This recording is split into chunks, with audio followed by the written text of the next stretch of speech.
दोस्तों नमस्कार, स्वागत है आप सभी का हमारे इस यूट्यूब चैनल पे। दोस्तों आज हम बात करने वाले हैं आरपीएफ का जो अभी रिसेंटली रिजल्ट आया है। तो इसका फिजिकल एफिशिएंसी टेस्ट कुछ ही दिनों में आपके पास इसके रिगार्डिंग ईमेल्स और एसएमएस के द्वारा आपको मालूम चल जाएगा। साथ ही आपका फिजिकल मेजरमेंट टेस्ट भी होना है और उसी के साथ साथ आपका डीवी भी होना है। तो डीवी में आपको क्या क्या चीज़ों का ध्यान रखना है, क्या क्या प्रोसेस हो सकता है, उसके बारे में आज हम चर्चा करने वाले हैं। मेरा नाम है अभिषेक यादव। मैंने 5 साल रेलवेज़ के अंदर सर्विस दी है और मैं 2 बार डीवी प्रोसेस में बैठा हूँ। तो मैं ये अच्छे तरीके से जानता हूँ कि रेलवे का डीवी प्रोसेस किस तरीके से होता है और मैं आपको उसके रिलेटेड कुछ खास बातें बता सकता हूँ। तो चलिए दोस्तों वीडियो शुरू करते हैं। तो सबसे पहले हम देखते हैं कि आरपीएफ 1 2024 के बारे में बात हो रही है। सबसे पहले हम जाएँगे इसके अंदर कि जो हमारे लिए सबसे इम्पोर्टेंट चीज़ है, वो ये होती है closing date of application. Closing date of application का क्या मतलब होता है कि किस दिन आपने एप्लीकेशन आपका किस दिन मतलब फिल होना बंद हुआ था।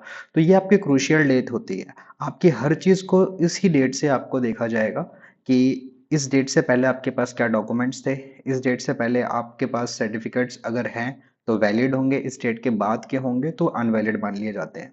ठीक है? तो एक-एक करके हम चर्चा करेंगे, पॉइंट बाय पॉइंट मैंने इसके अंदर अंडरलाइन करी हुई है, किस चीज़ों पे मुझे चर्चा करनी है और आपको क्या चीज़ों को अच्छे तरीके से समझना है। देखिए, कुछ चीज़ें बहुत ही जनरल होती है, जिसके अंदर आपको ज़्यादा सोचने-समझने की ज़रूरत नहीं है। आपके पास क्योंकि अगर कुछ चीज़ें मतलब ऑलरेडी आपके पास मोस्टली 90% चीज़ें वो आपकी ठीक होंगी, सिर्फ़ 10% के लिए ये वीडियो है कि आपने क्या चीज़ का ध्यान रखना है डीवी प्रोसेस में। सबसे पहले देखिए ये पोस्ट है सब इंस्पेक्टर एग्जीक्यूटिव पोस्ट है, लेवल 6 की है। इनिशियल पे इसकी 35,400 है और मेडिकल स्टैंडर्ड B1 है। मेडिकल के ऊपर एक अलग सी वीडियो मैं बनाऊंगा कि मेडिकल देते टाइम आपको क्या क्या चीज़ों का ध्यान रखना है, मेडिकल स्टैंडर्ड कौन कौन से होते हैं, किस पोस्ट के लिए कौन सा मेडिकल स्टैंडर्ड होता है। उसके बाद एज का क्राइटेरिया बहुत ही इंपॉर्टेंट है। वैसे अमूमन क्या होता है कि सब इंस्पेक्टर की जब भी पोस्ट आती है तो जो एज क्राइटेरिया होता है वो 20 से 25 होता है, पर 3 साल का इसके अंदर एज रिलैक्सेशन दिया गया है ड्यू टू कोविड-19 पैंडेमिक से। टोटल नंबर ऑफ वैकेंसीज 452 है। ये बढ़ाई और घटाई जा सकती है as per demand of railway administration. तो देखिए सबसे पहले आपने क्या चीज़ देखनी है कि आपके पास जो सर्टिफिकेट्स और डॉक्यूमेंट हैं रिगार्डिंग आपकी एजुकेशनल क्वालिफिकेशन, एज, कास्ट और कैटेगरी, ये सब आपको लेकर जाने हैं डॉक्यूमेंट वेरिफिकेशन के दौरान। उसके बाद आपने अगर मान के चलिए एससी, एसटी, ओबीसी आप क्लेम करना चाहते हैं, चाहे फ्री कंसेशन हो, चाहे रिजर्वेशन हो, चाहे एज रिलैक्सेशन हो, इन सब सर्टिफिकेट्स की जो क्रूशियल डेट है, जो डेट है जिससे पहले पहले ये सर्टिफिकेट्स आपके पास होने चाहिए, वो होगा closing date of the online application, जो कि ऑलरेडी दोबारा से देख लेते हैं क्या है आपके पास 14 मई 14 मई 2024। उसके बाद देखिए उसके बाद आपके पास एज का क्राइटेरिया आता है कि आपकी एज इसके अंडर अंडर फॉलो अप करनी चाहिए। आगे हम देखेंगे, इन्होंने बहुत अच्छी तरीके से बताया हुआ है कि नॉट लेटर देन दिस, इसके बाद आपकी एज नहीं होनी चाहिए और इससे पहले आपकी एज नहीं होनी चाहिए। चलिए सबसे पहले देखिए छोटी सी इस इंफॉर्मेशन को समझ लेते हैं कौन कौन से स्टेजेस हैं। आपका सीबीटी हो चुका है। सीबीटी के बाद आपको फिजिकल एफिशिएंसी टेस्ट और फिजिकल मेजरमेंट टेस्ट के लिए बुलाया जाएगा। इसमें जितनी पोस्ट है यानी कि आपके पास अभी 452 पोस्ट है, तो लगभग लगभग इसके 10 टाइम्स कैंडिडेट्स को बुलाया गया है। इन 10 टाइम कैंडिडेट्स का जो फिजिकल एफिशिएंसी टेस्ट होगा उसी के साथ साथ डीवी भी होगा। एक्स सर्विसमैन जो होंगे उनको फिजिकल एफिशिएंसी टेस्ट देने की ज़रूरत नहीं पड़ेगी, पर उनका फिजिकल मेजरमेंट टेस्ट होगा।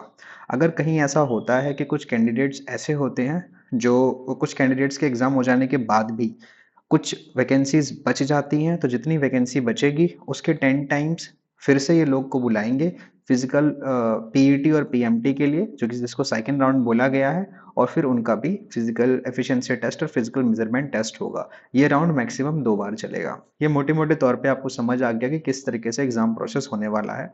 अब चलते हैं आगे। सबसे पहली चीज़ आपने ये बहुत इंपॉर्टेंट है कि अगर आपके पास ग्रेजुएशन कंप्लीटेड नहीं है बिफोर देन क्रूशियल डेट, जो कि आपके पास क्या है 14 मई, अगर इससे पहले पहले आपके पास अगर ग्रेजुएशन का पासिंग सर्टिफिकेट नहीं है, आप एग्ज़ाम नहीं आपने एग्ज़ाम आपका कोई बाकी है या आपका रिजल्ट अवेटिंग है, इन सभी सर्कमस्टेंसेस में आप एलिजिबल नहीं होंगे। आपने आगे हम देखेंगे इसमें साफ-साफ बतौर बहुत ही क्लियरली लिखा गया है कि अगर आप अगर अपीयरिंग है, आपका रिजल्ट अवेटेड है, तो आप प्लीज इस फॉर्म को ना भरें, और यदि आपने भरा है तो आप डिस्क्वालीफाई होंगे, ये इसके अंदर क्लियरली लिखा गया है। तो ये इंपॉर्टेंट पॉइंट था जिसको मैंने आपको समझा दिया। उसके बाद देखिए सबसे इशू आता है एक बार नाम, आपके पिता का नाम, आपका नाम और डेट ऑफ बर्थ, ये मोस्ट इंपॉर्टेंट है, आपके मैट्रिकुलेशन सर्टिफिकेट के लगभग लगभग सेम होनी चाहिए। आपने एक चीज और ध्यान रखनी है यहाँ पर, अगर आपके नाम में कोई इशू है या कोई लेटर इधर उधर होता है या फादर्स के नेम में कुछ इशू होता है, नाम इधर उधर होता है, तो ये ज्यादा परेशान होने की बात नहीं है। इसके लिए एफिडेविट बनवाएंगे वो लोग। एफिडेविट के अंदर लिखा जाता है कि ये जो नाम है, जो नाम आपका जिसमें कुछ स्पेलिंग मिस्टेक्स हो सकती है, और जो ये दूसरा जो रियल नेम है, दोनों सेम है, तो इसमें ज़्यादा परेशान होने की ज़रूरत नहीं है। फिर भी आप कोशिश कीजिए कि आपके डॉक्यूमेंट्स में आप पहले से एफिडेविट बनवा के रख सकते हैं। अगली चीज़ ये है कि अगर आपने कभी नाम बदलवाया है तो उसका आपके पास प्रूफ होना चाहिए, कोई लीगल डॉक्यूमेंट या फिर गैजेट नोटिफिकेशन होना चाहिए जो आपको डीवी के टाइम पे सबमिट करना पड़ेगा कि चेंज, जो मैट्रिकुलेशन में नाम ये था और चेंज नेम ये है। उसके बाद आपका ये काफ़ी इंपॉर्टेंट टॉपिक है।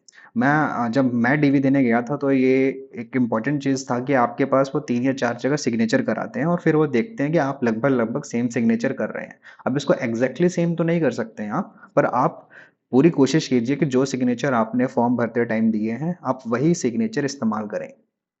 इसमें एक चीज़ मैं आपको और समझाना चाहता हूँ, आप लोग प्लीज़ अपना बायोमेट्रिक अपडेट करा के जाइएगा। कि आप वहाँ पर क्या होता है कि अगर मान के चलिए जब आप वहाँ पर जाएँगे तो आपका बायोमेट्रिक टेस्ट भी होगा डीवी में।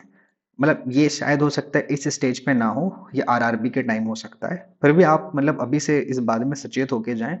आप अपना बायोमेट्रिक ज़रूर अपडेट करा के जाएँ, ठीक है? आपका वहाँ पर इस्तेमाल होने वाला है, प्लीज़। और अब देखते हैं आगे। तो ये एक जनरल इन्फॉर्मेशन थी, मैंने सोचा आप लोग को पता होनी चाहिए कि आपको ट्रेनिंग के दौरान सिर्फ स्टाइपेंड मिलता है। अच्छा, रेलवे में क्या रहता है कि आपको सिर्फ बेसिक मिलता है, ठीक है? जो आपकी बेसिक आ रही होगी वो मिलेगी आपको ट्रेनिंग के दौरान पे, और वो भी शायद बहुत ही रेयर केस होता है कि आपको जॉइनिंग के बाद ही मिल जाए, उसमें भी आने में आपको टाइम लगता है। परमानेंट पोस्टिंग जो होती है वो मोर और लेस आपकी तब होती है जब आपका पुलिस वेरिफिकेशन कंप्लीट हो जाता है, और आपको उस टाइम सिर्फ स्टिपेंड मिलता है जो कि आपका बेसिक पे लगभग लगभग होता है, ठीक है? और आपको मेस वगैरह का खर्चा खुद ही देना होता है। तो ये चीज़ है कि यहाँ पर समझनी है। अच्छा, कहीं कहीं पर क्या होता है कि इस बात की मेरे को श्योरिटी नहीं है, शायद बॉन्ड भी भरवाते हैं, तो ये तो बात की बात है। बॉन्ड वगैरह वो आपको जब आप डीवी वगैरह होता है तो उस टाइम वो आपको बता देते हैं कि, और ये प्रोसेस एक्चुअली जो बॉन्ड वाला प्रोसेस है, ये होता है जब आपको आपके आरआरबीज अलॉट हो जाते हैं। जैसे कि आप मान के चलिए अभी तो जो आप डीवी कराने जाएंगे तो वो तो एक पर्टिकुलरली जहां आप जा रहे हैं वहां डीवी हो जाएगा, पर फिर आपको एक आरआरबी आपको अलॉट होगा, कि जैसे सपोज कीजिए आरआरबी प्रयागराज अलॉट हो गया, तो आरआरबी प्रयागराज वाले एक अलग से डीवी करेंगे आपका, ठीक है? तो जब वो लोग आपका डीवी करेंगे तो वहां पर आपको बॉन्ड वगैरह भरवाएंगे वो लोग, अगर जरूरत है तो भरवाएंगे, ठीक है? उसके बाद चलिए आगे। देखिए मैंने थोड़ा-सा इन्फॉर्मेशन के लिए बता दिया कि मेडिकल कैटेगरी आपकी क्या है, बी1 है। और बी1 मेडिकल कैटेगरी में क्या-क्या आता है, प्लीज़ आप लोग ये देख के जाइएगा। ये बहुत ही इंपॉर्टेंट है ताकि आपको पता होना चाहिए, वहाँ जाके प्रॉब्लम नहीं होनी चाहिए। पता लगा आपने सब कुछ कर लिया है, फिजिकल एफिशिएंसी टेस्ट भी पास करने की पूरी कोशिश कर रहे हैं और आपका मेडिकली कैटेगरी आप फिट नहीं बैठ रहे हैं बी1 में, तो आपको बहुत प्रॉब्लम हो सकती है। थोड़ा रेलवे में मेडिकल स्ट्रिक्ट है, तो प्लीज़ आप लोग मेडिकल के लिए अच्छे से जाइए, स्पेशली फॉर आरपीएफ, ठीक है? फिर ये डेट देख लीजिए। तो मैंने पहले बता दिया था एज लिमिट के केस में क्या है, नॉर्मल वैसे 20 to 25 होती है, पर इस बार एक वन टाइम अपॉर्चुनिटी दी गई है, 20 to 28 के लिए अलाउ करा गया है ड्यू टू कोविड-19 रीजन से। ओके, अच्छा ठीक है। अगर आप सपोज कीजिए SC ST से बिलोंग करते हैं तो आपको 5 साल का रिलैक्सेशन मिलता है, और ओबीसी में बिलोंग करते हैं तो 3 साल का रिलैक्सेशन मिलता है। ओबीसी सर्टिफिकेट की वैलिडिटी जो होती है वो 3 years होती है। क्लोजिंग डेट से पहले आपके पास अगर सर्टिफिकेट है तो वो वैलिड होगा आपका पिछले 3 साल के लिए। SC ST सर्टिफिकेट जो होता है वो ऑल टाइम वैलिड होता है, और ये एज रिलैक्सेशन आपको जो भी है वो आप देख सकते हैं, ठीक है? उसके बाद आगे चलते हैं। देखो ये एक इंपॉर्टेंट चीज लिखी हुई है कि अपर एज लिमिट क्या है और लोअर एज लिमिट क्या है, आप इन दोनों डेट्स के बीच में फॉल करने चाहिए।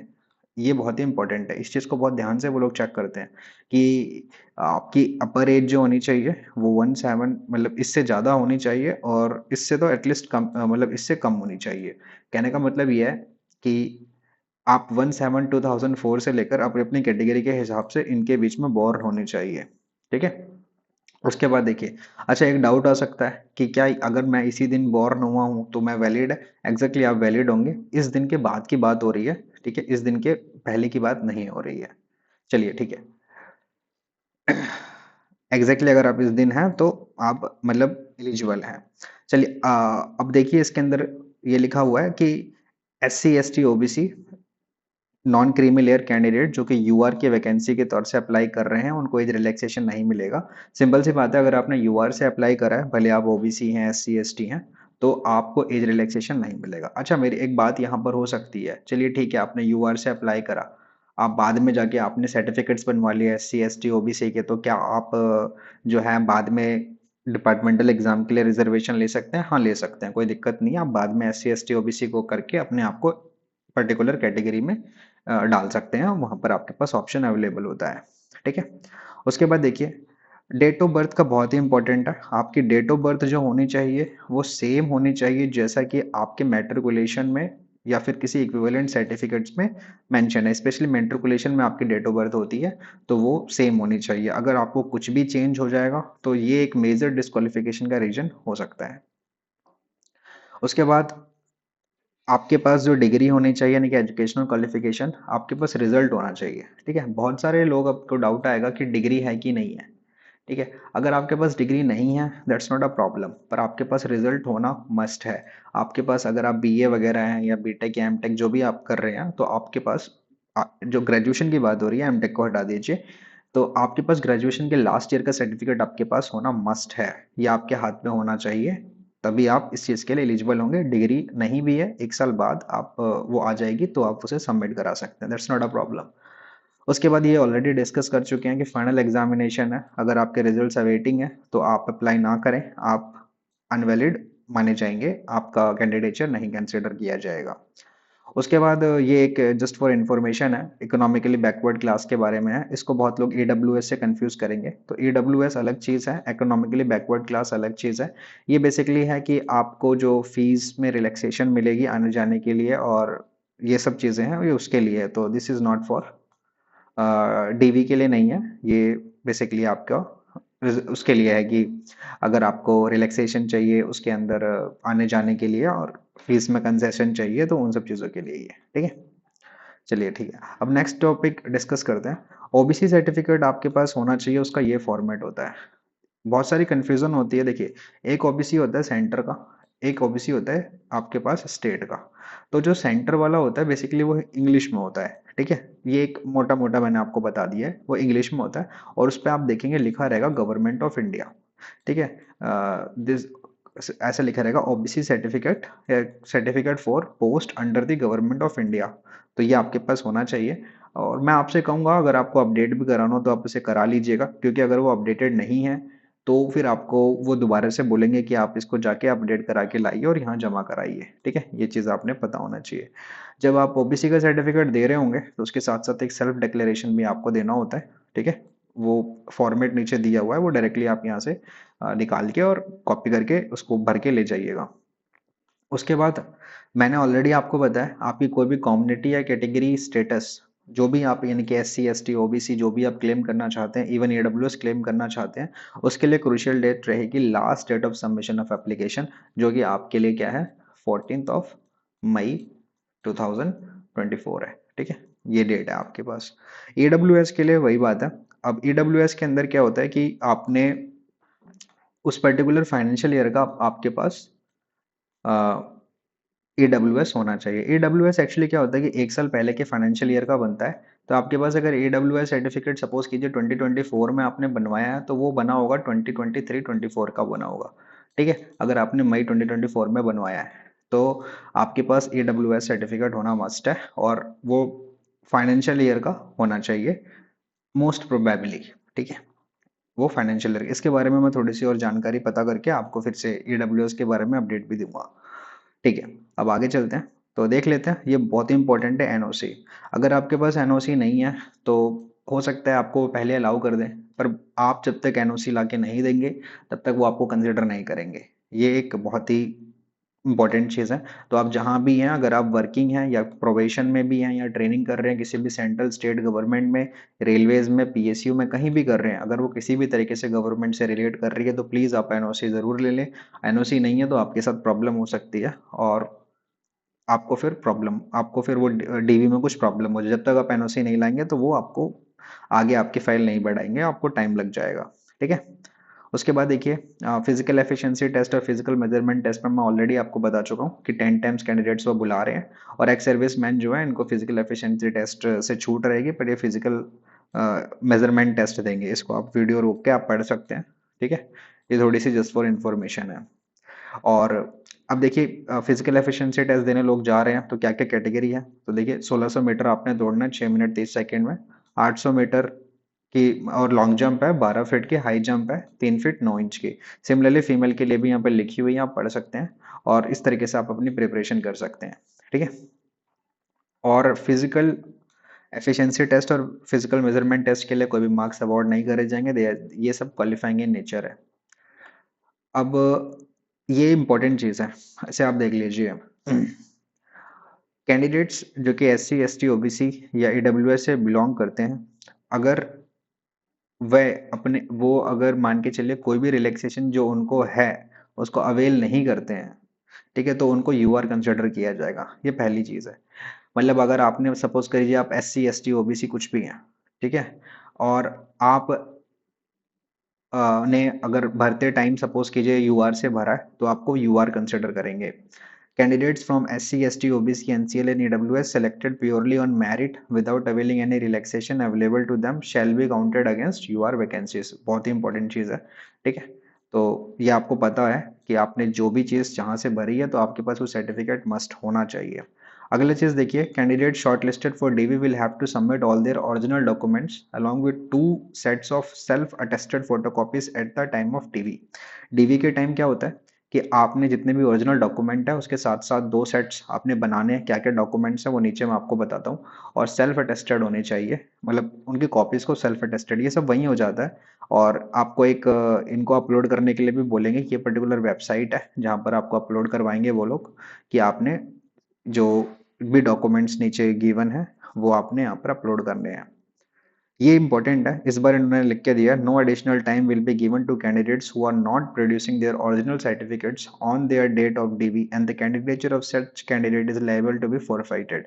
देखिए एक्चुअली इन्होंने लिख के दिया है but that is not that much strict. अगर आपके पास जेन्युइन एक प्रॉब्लम है कि हाँ एक सर्टिफिकेट जो कि चलो ठीक है, सपोज कीजिए आपके पास एनओसी नहीं है, ठीक है, एज ऑफ नाउ, तो आपको थोड़ा बहुत टाइम दे सकते हैं but that depends on their whims, कि उनके दिमाग पे डिपेंड करता है। तो आप उनके दिमाग के भरोसे नहीं जाइए।